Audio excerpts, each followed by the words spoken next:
আপনারা জানেন সাম্প্রতিক সময়ে আমরা দেখছি যে গভর্নমেন্টের কিছু হাই অফিসিয়ালসদের বিপুল পরিমাণে সম্পত্তির খবর প্রকাশিত হয়েছে।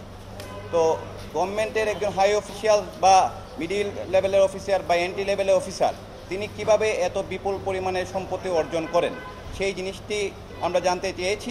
কারণ গভর্নমেন্টের একটি আইন রয়েছে দ্য কন্ডাক্ট রুলস নামে, সেই কন্ডাক্ট রুলস অনুযায়ী কোনো government officer without the prior permission of the গভর্নমেন্টের পূর্ব অনুমতি ছাড়া কোনো অবস্থাতেই একটি বিল্ডিং পর্যন্ত নির্মাণ করতে পারেন না, তিনি ধার করতে পারেন না, তিনি ইনভেস্ট করতে পারেন না।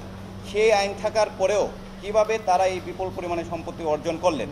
এবং আমরা সেটা আরও দেখলাম যে সরকারি কর্মচারীদের যখন চাকরিতে প্রবেশ করবেন তাদের সম্পদের একটি হিসাব দাখিল করতে হবে, তাদের যে কত প্রপার্টি আছে এবং প্রতি বছর সেটি তাদের সেই সম্পত্তি কতটুকু বাড়লো বা কমলো তার একটি বিবরণী দাখিল করার আইন রয়েছে।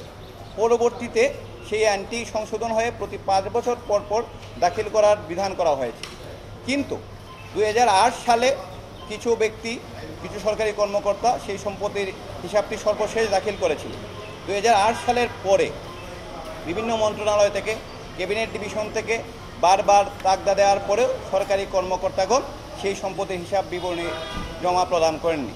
আমরা সেখানে বলার চেষ্টা করেছি যে এই আইনটি প্রতিপালন করার জন্য, এবং আমরা সেই সাথে এটাও বলেছি যে আমাদের কি এমন আইন প্রয়োজন যে আইন থাকলে এই সম্পদ এরা গড়তেই পারবে না। একজন সরকারি কর্মকর্তা কিভাবে এত সম্পত্তি রেজিস্ট্রি করেন, কিভাবে এরা পূর্বাচল থেকে বিভিন্ন গভর্নমেন্ট প্রজেক্ট থেকে এত জায়গা নেন, তাহলে আমাদের মিনিস্ট্রিগুলো, আমাদের রাজুক কী করছে?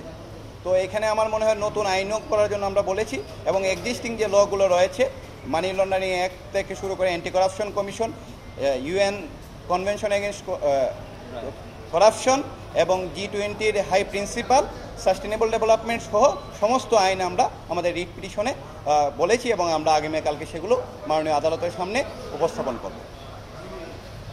এখানে বিবাদী হিসেবে আছেন ক্যাবিনেট সেক্রেটারি, আছেন জনপ্রশাসনের সচিব, আছে স্বরাষ্ট্র মন্ত্রণালয়ের সচিব, আইন সচিব সহ অ্যান্টি কারাপশনের চেয়ারম্যান, বাংলাদেশ ব্যাংকের গভর্নর সহ টোটাল 10 জন।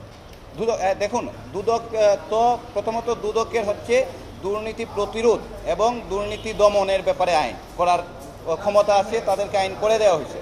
যদি দুদক দুর্নীতি প্রতিরোধ করতে পারত তাহলে আজকে এই বেনজির, মতিউর, ফয়সাল এদের জন্ম হয় কিভাবে?